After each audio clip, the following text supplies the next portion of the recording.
Christian Gobé, c'est un athlète camerounais, handisport, qui est parti du Cameroun depuis à peu près 25 ans, qui a fait une carrière sportive pour la plupart en Europe.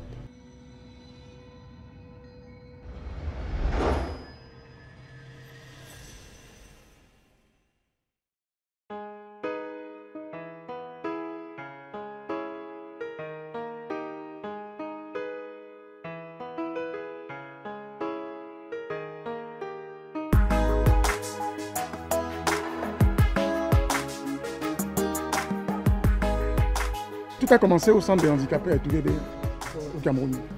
Il y a un éducateur qui venait de la France, un certain René Bana, paix à son âme, qui est venu nous faire découvrir la pratique du sport pour personnes à mobilité réduite. Et puis, à Tougébé, c'était un centre de personnes handicapées, donc il y avait beaucoup d'handicapés. C'était notre façon de nous défouler là-bas. Puis au bout d'un moment, quand ça a commencé à devenir sérieux, quand il a fallu commencer à faire en sorte que le Cameroun s'organise pour pouvoir présenter aussi au monde entier qu'il peut avoir des athlètes en fauteuil roulant ou des sports adaptés. On venait nous prendre un peu à Tougébé comme des pionniers, aller essayer et tout. Puis on se rendait compte qu'on avait déjà un certain niveau. C'est comme ça que ça partait très très vite. La petite anecdote, je suis parti, comme je disais, en Côte d'Ivoire pour aller essayer une compétition. Je suis rentré en étant champion d'Afrique. Champion d'Afrique dans des conditions terribles. C'est-à-dire qu'on vous dit qu'il y a une compétition en Côte d'Ivoire, je pars avec retard, j'arrive le jour de la finale. L'organisation dit non, ils ne peuvent plus participer parce que c'est la finale. Donc, le staff camerounais dit non mais attendez, ils ont voyagé, ils ont quand même fait le déplacement, donner une chance. Et la chance qu'on avait justement, c'est que sur les pistes, on avait 8 pistes et il y a une piste qui était libre. Une piste de libre. On dit bah écoutez, si ce garçon est faible, vous aurez dû le battre déjà au quart de machin et compagnie. Donc ça ne change rien. Vous allez une fois de plus le battre, vous qui êtes déjà en finale. Donc, au moins, permettez qu'il participe. Ça va faire au moins en sorte que voilà, la solidarité sportive. Et il a voyagé, au moins il aura l'impression d'avoir participé. C'est comme ça que tout le monde est d'accord. Le staff d'organisation est d'accord. C'est dit ok, donnons-lui sa chance. Et on me met au couloir 8, qui était le dernier couloir qui existait. Avec un fauteuil qui ne ressemblait pas forcément à un fauteuil, voilà, pas un fauteuil de course. Et à côté de moi, j'avais le Sénégal, qui avait des fauteuils en fibre de carbone, j'avais la Côte d'Ivoire elle-même qui organisait l'événement, j'avais les Ghanéens, j'avais les Marocains qui étaient tous en finale. Et puis on me met là. Puis mon coach me dit, écoute, tu n'as rien à perdre, tu n'as qu'à gagner. Et puis, pam, on tire le coup de feu pour que le truc se mette en place. Et j'y vais, sans me poser de questions, mais à fond. En plein milieu de course, je regarde à gauche, à droite, je vois personne. Je dis, mais attends, c'est quoi cette histoire? C'est pas possible. Ils ont des fauteuils, machin. Je continue à pousser. À presque 20 mètres de l'arrivée, je regarde, il n'y a toujours personne. Je dis, mais est-ce qu'il y a eu un souci là-bas derrière moi? Alors, je me dis, bon là, maintenant, il n'y a plus de possibilité qu'on m'arrête, on y va. Et puis j'accélère fort, puis on me dit, il a gagné la course, champion d'Afrique. Tout le monde est surpris. C'est là où je dis, à Tougébé, on avait déjà fait un travail de malade. C'est comme ça que la révélation se met en place. Je suis révélé et puis on part en Tunis. Tunis, on est parti et puis les compétitions s'enchaînent et les médailles aussi. Puis on se dit, ben voilà, une carrière est née et puis allons-y. C'est comme ça que j'ai réussi à... D'ailleurs, c'est ce qui a tout déclenché. Parce que derrière, il y a la fameuse bourse études, sport, en Suisse où je vais. Et là-bas aussi, quand j'arrive, ça commence par le basket. Je joue au basket. Ils se demandent, mais est-ce que tu avais déjà joué au basket avant? Je dis, bah, un peu comme ça. Et puis après, tout de suite, on a commencé à jouer. Et le coach se rend compte qu'il a quelque chose que les autres n'ont pas. Il est très rapide, il est très agile avec son fauteuil roulant. C'est comme ça que le coach me donne une place de choix. J'entre dans le 5 majeur des Aigles de Mérin à Genève. Et on gagne le championnat cette année-là. Avec la rapidité, parce qu'il disait que j'étais très très rapide, parce que moi j'ai manipulé déjà le fauteuil, c'était ma vie. Et là, on se fait remarquer par l'entraîneur national suisse, qui dit, mais celui-là, il m'intéresse pour l'équipe nationale. J'aimerais bien pouvoir travailler avec. Alors on vient me demander si ça m'intéresse de jouer pour l'équipe nationale suisse. Je dis, bah, c'est vrai que oui, pourquoi pas. Ça me donne une autre dimension, ça me donne machin. Et c'est comme ça que dans les années 2006, j'intègre l'équipe nationale suisse de basket. On fait les championnats d'Europe, on gagne un championnat, une Coupe d'Europe, on est troisième à Vergauen, et puis bah, ça va très très vite. Après, l'entraîneur d'athlétisme va rencontrer l'entraîneur de basket suisse en lui disant, mais lui, il va trop vite. Et puis il a les bras, comme on aime. Il peut faire l'athlétisme aussi, c'est-à-dire des courses. En sport handicapé, on a le droit de pratiquer 3 disciplines. Alors il me dit, bah, on va aussi l'essayer là-bas. C'est comme ça qu'on m'essaye aussi, on me donne une chaise normale, en athlétisme, machin. Ça me rappelle encore mes anciens souvenirs. On m'apprend maintenant comment on manipule une chaise aérodynamique. Et puis c'est parti aussi là-bas très très vite. J'ai commencé à être vice-champion suisse parce que j'avais quand même un qui était toujours très fort, il était un peu au-dessus de la moyenne, mais c'était le seul qui arrivait à me suivre, ou alors qui arrivait à me battre.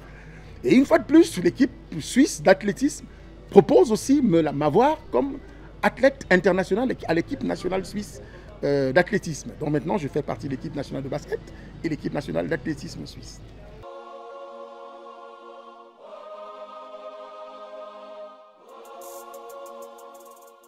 Dans les années 2011, 2012, 2013, après pas passé un certain temps avec l'équipe suisse, j'avais un souci. J'avais un gros problème avec l'équipe suisse. C'est que chaque fois que je gagnais des médailles, quand on chantait l'hymne national, je ne me retrouvais pas. Je ne me retrouvais pas. Je connaissais, je ne savais pas chanter.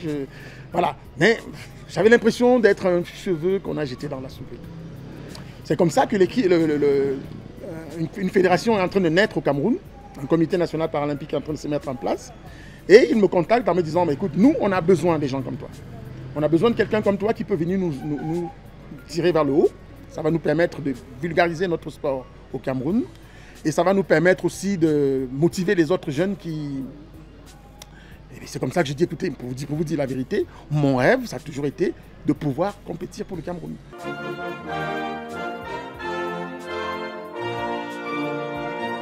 C'est vrai que je suis parti du Cameroun. Les conditions là-bas, je pars vraiment, c'est parce que je n'avais pas les moyens de véritablement pouvoir me exploser.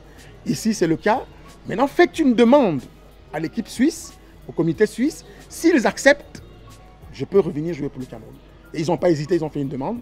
Et l'équipe suisse m'a contacté en me disant, mais voilà, on vient de recevoir une demande qui dit que le Cameroun veut que tu ailles travailler pour compétir pour eux. Qu'est-ce que tu en penses?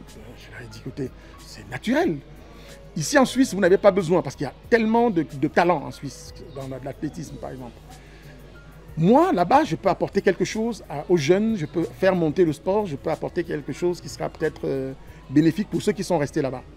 Et c'est comme ça qu'on s'est tous entendus, comme un accord. Mais par contre, le comité international paralympique, lui, il dit que si tu veux changer de nationalité, parce que oui, tu as une nationalité camerounaise, c'est vrai, mais si tu veux changer de nationalité sportive, il faut que tu laisses couler 2 ans. Donc pendant 2 ans, tu ne compétis pas, tu ne compétis pour aucune nation. Et puis 2 ans plus tard, tu peux maintenant choisir Et c'est ce qu'on a fait. J'ai attendu gentiment 2 ans que les choses se mettent en place. Et 2 ans fait terminé. On a pu mettre les accords en place. Ma licence a quitté sur le plan international, quitté de Suisse à Cameroun.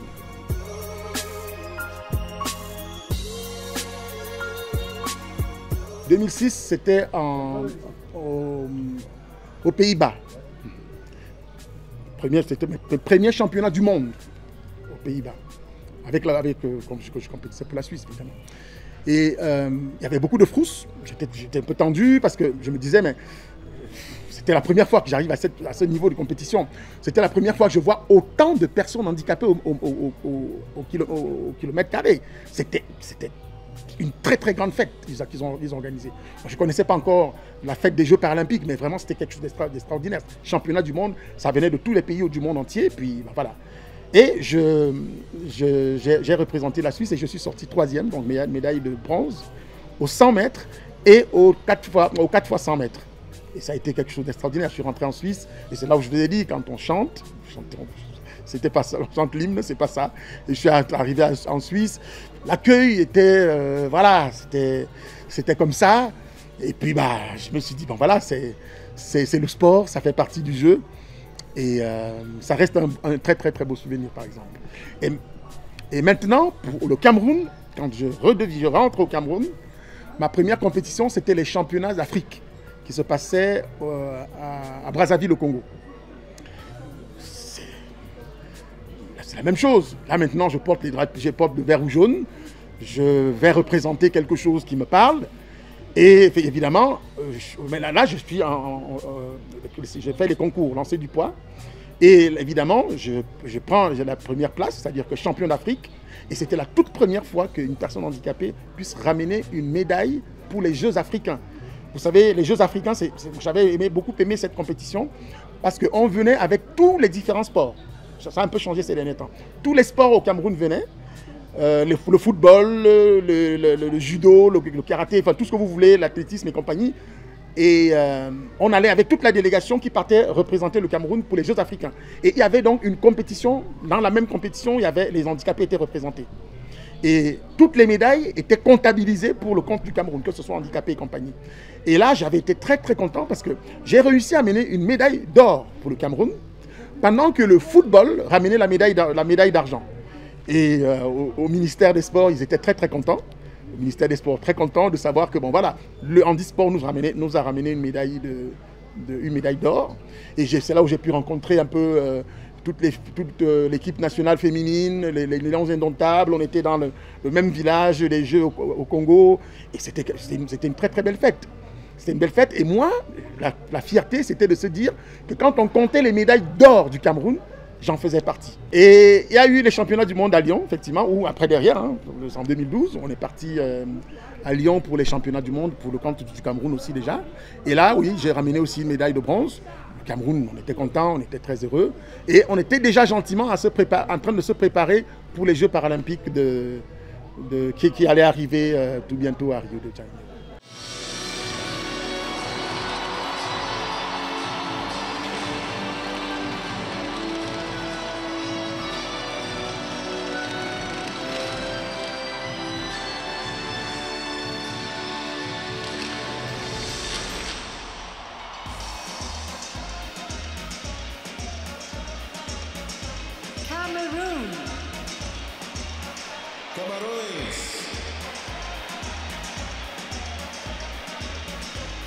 Waving and acknowledging the capacity crowd is Christian Gobe, Cameroon's only athlete in Rio 2016. He'll compete in the men's shot put F55. Cameroon competing in its second Paralympic Games after debut in London. Dans ma carrière sportive, ça a été l'apothéose. Les Jeux paralympiques de Rio de Janeiro, au Brésil. C'était un rêve d'enfant. J'avais caressé ce rêve pendant très très longtemps. J'avais déjà raté Londres, j'avais raté Atlanta. Donc, pouvoir arriver à Rio de Janeiro en tant qu'athlète qualifié, parce que généralement, pour les pays africains, on leur envoie les white cards. Là, j'ai fait mes minima A. Et du coup, je me suis retrouvé étant le seul athlète qui représentait le Cameroun à cette compétition pour les Paralympiques.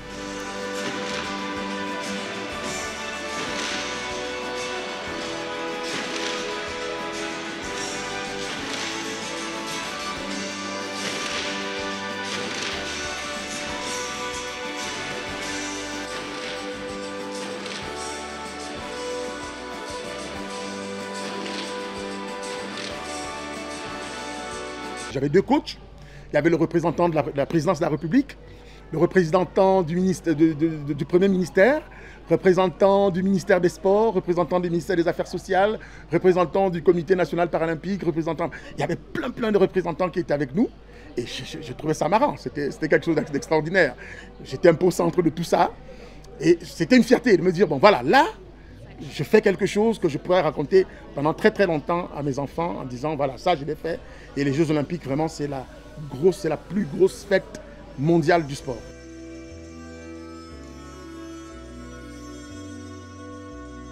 Ce qui se passe dans la tête, c'est que tu te dis, est-ce que c'est véritablement moi qui fais ça? Tu penses à ton village, tu penses à ta famille, tu penses à tes amis, tu penses au Cameroun. Et tu te dis, mais attends, je suis dans un stade avec, attention, le stade Maracana, que tout le monde connaît, avec des milliers de spectateurs qui scandent Cameroun. Et on dit Cameroun, et c'est vous qui sortez avec votre drapeau. Il y a une chair de poule, il y a toutes les personnalités du monde entier qui sont là, tous les présidents. Le Cameroun, on le connaît le Cameroun, de par son histoire du sport. Roger Mila, Samuel Eto'o et tout ce qui en revient.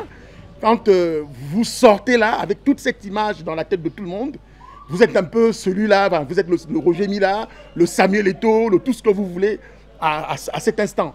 Et c'est beaucoup de sollicitations. C'est tout le monde qui vous sollicite, c'est tout le monde qui veut l'autographe, c'est tout le monde qui veut vous saluer, c'est tout le monde qui veut... Et c'est un sentiment qu'on n'arrive véritablement pas à décrire. Il faut vivre ça pour sentir véritablement ce qu'il y a. Mais c'est une fierté en nul pareil.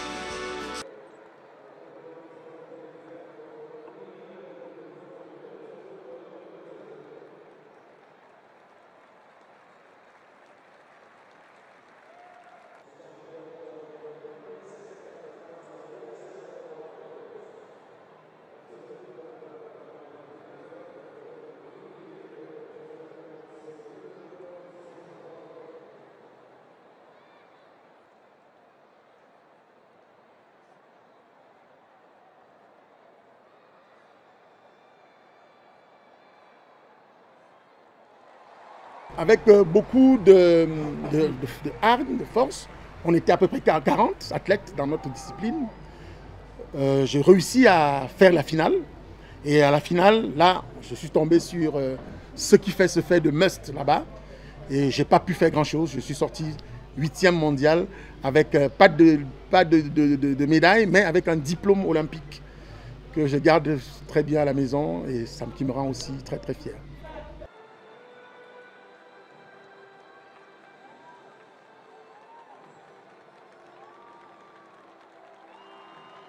Quand je suis rentré du Cameroun, honnêtement, j'ai été très bien accueilli. Et j'ai eu tous les honneurs qu'un sportif puisse avoir. Je pense même que la plus grosse somme d'argent de Money Prize que j'ai eue en sport depuis toute ma carrière, c'était lors de ces événements. Parce qu'il y a eu beaucoup d'argent qui venait de partout. Comme je vous ai dit, il y a eu beaucoup des corps du gouvernement qui étaient représentés. Et derrière, tous ces gens-là ont joué le jeu. Toutes mes dépenses ont été remboursées. On a eu une très belle cagnotte de freins de participation. Et c'est là que je me suis dit, il faut que les personnes handicapées ne lâchent pas ici. Il y a quelque chose à faire. Si on creuse véritablement ça et que le Cameroun joue le jeu à fond, beaucoup pourront tirer leur épingle du jeu et pourront s'en sortir dans leur vie s'ils suivent ce créneau et s'ils font les belles performances. Voilà. Jusqu'à aujourd'hui, on n'a encore malheureusement pas eu d'athlète qui a réussi à nous ramener une médaille paralympique, mais je pense que c'est en train d'arriver. Et je pense que le premier qui le fera, verra sa vie changer parce que le gouvernement et le Cameroun et tout ce qui va avec va énormément l'encourager pour que les autres puissent prendre exemple et faire comme lui. En ce moment, on a un comité national paralympique qui est très dynamique, qui se bat bien. On voit les efforts qu'ils font pour pouvoir amener un peu à l'excellence. Et on voit même déjà que les résultats commencent déjà à se faire sentir. Donc ça, j'encourage.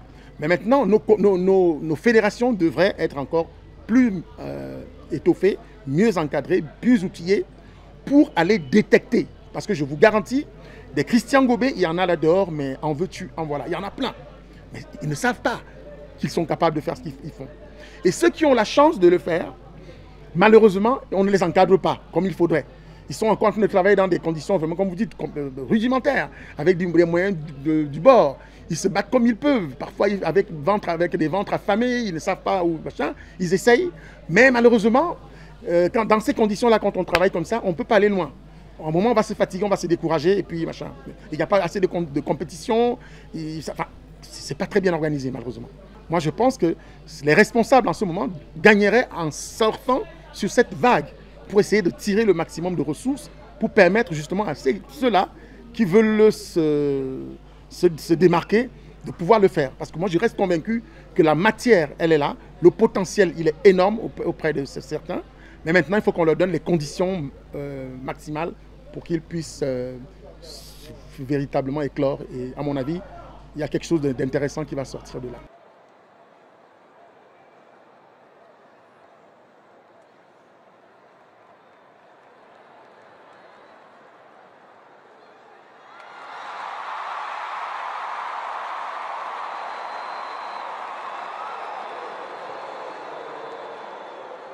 Le sport, pour moi, ça a été un facteur d'intégration sociale, mais à un point, vous ne pouvez même pas vous imaginer. La femme de ma vie, la première, je l'ai rencontrée dans le sport. J'ai eu un très très bon travail en Suisse. J'ai gagné très bien ma vie. J'ai travaillé à la communauté urbaine de la ville de Genève, où j'ai gagné très bien ma vie. Je l'ai eu grâce au sport. J'ai fait le tour du monde. Alors, j'ai dit bien le tour du monde. Je suis parti un peu partout dans le monde. Je continue à le faire. C'est grâce au sport. J'ai une situation, je peux me vanter aujourd'hui, j'ai une situation sociale stable, où j'ai besoin de rien. Là, vous êtes dans mes locaux, je vis, j'ai une famille, je suis responsable dans ma famille, je m'occupe de beaucoup de personnes dans ma famille. Ça, c'est grâce au sport. Petite anecdote. 2004, les Jeux paralympiques fêtent les centenaires. Et les centenaires des Jeux, ils ont lancé la flamme olympique du centenaire. Et les Jeux ont eu lieu à Athènes, où les Jeux sont arrivés. C'était les centenaires. Et pendant ces centenaires, ils ont choisi toutes les meilleures stars, non, toutes les meilleures personnalités au monde pour rendre cet événement costaud et lui donner véritablement du poids, pour porter la flamme olympique. Ils ont sorti 200 torches olympiques, 200 torches qui allaient faire le tour du monde. Figurez-vous que parmi les 200 personnes, Christian Gobé, que je suis, fait partie. Et le truc encore qui est extraordinaire, c'est que généralement, on ne donne pas la torche olympique. La torche olympique, elle se relaie. C'est-à-dire qu'on vous donne la torche, vous parcourez vos 400 mètres, et après vous remettez à la personne qui continue. Mais cette année-là, le comité international olympique a décidé que les 200 torches olympiques vont être remis à tous les personnes qui ont relayé la flamme. Extraordinaire. Et attendez, en Afrique, nous étions 2. En 2004, elle va porter la flamme olympique. Et parmi les 2 personnes, il y avait un certain Nelson Mandela et Christian Gobé. Donc chez nous, en Afrique, en ce moment, nous avons 2 torches. Il y a une torche chez le feu Nelson Mandela qui traîne quelque part, et il y a une torche chez moi, chez Christian Gobé. Et dans le monde entier, il y avait des personnalités comme Donald Trump, comme, je ne sais pas qui, Naomi Campbell, un peu des grosses personnalités qui ont porté cette flamme et qui les ont chez eux. Pour moi, c'est une fierté énorme. Et ça, une fois de plus, c'est grâce au sport. Ça, c'est ça, le cadeau que vous donne le sport à un moment donné quand vous avez atteint un certain niveau.